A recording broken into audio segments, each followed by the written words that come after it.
It finishes Nottingham Forest 1, Manchester City 0. Forest looking good, aren't they, for a Champions League spot next season. This game kind of played out exactly as you'd expect this game to play out.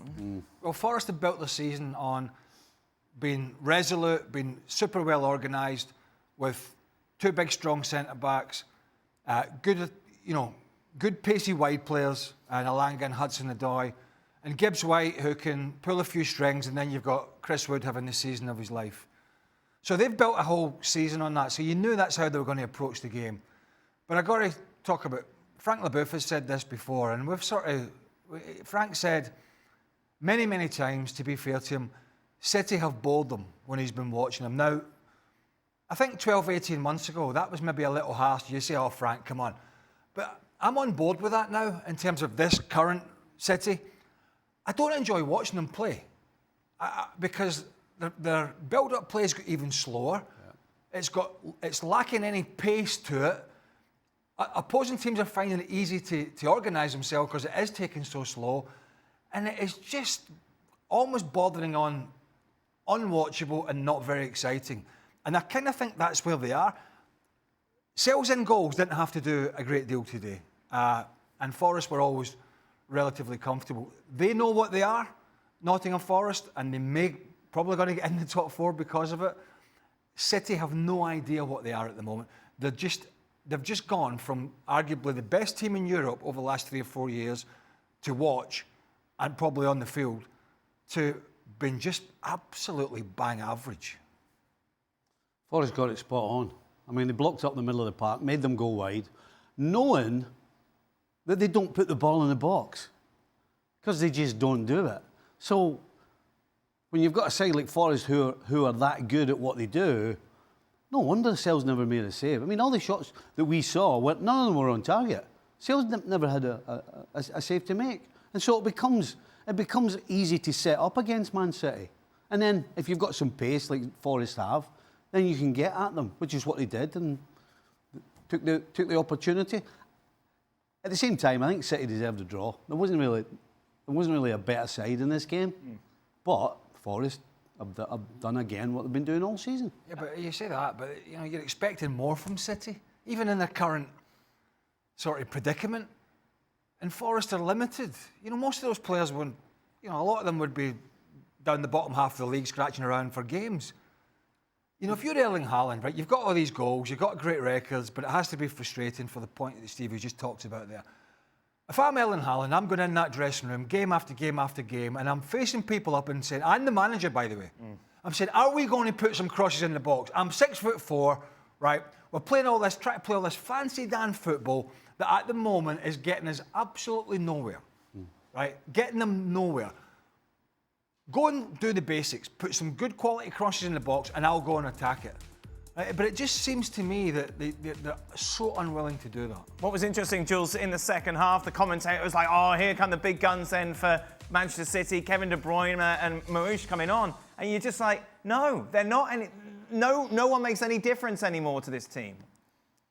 Yeah, you're right. They were that good because they also had the best squad and so much depth that they could change, like Pep did today after 69 minutes today it was, but 60 minutes at half-time, whenever, and you had players coming off the bench with the kind of desire, but also the talent and the system that was working really well to change things. That's not the case anymore, and I think maybe not one for now because it's a busy show tonight.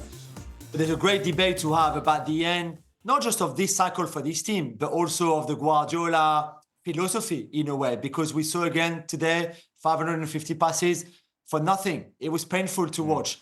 And Craig just said it's too slow. The intricate, slow build-up, possession, don't worry, we'll keep the ball and at some moment we'll find a way in your defense. It's not working anymore. And we see a lot of teams, okay, Slot brought a bit more control to Liverpool that Liverpool had on the club, but still it's more direct, it's more vertical. There's that energy, the intensity that we don't find at City. The intensity was gone long time ago in this City team.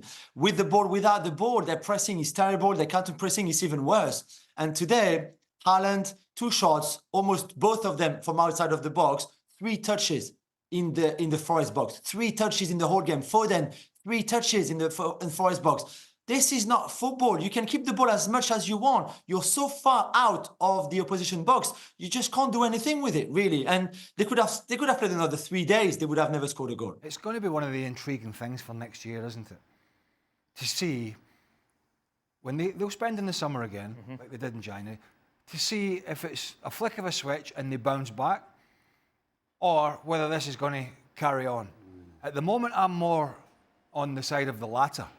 That maybe not as bad as it is, but I don't see them making that jump, no matter who they sign, to being back up there where everybody's absolutely scared, Steph, when they face them because they're going to get blown away. And a bit like Jurgen Klopp at Liverpool, I suppose.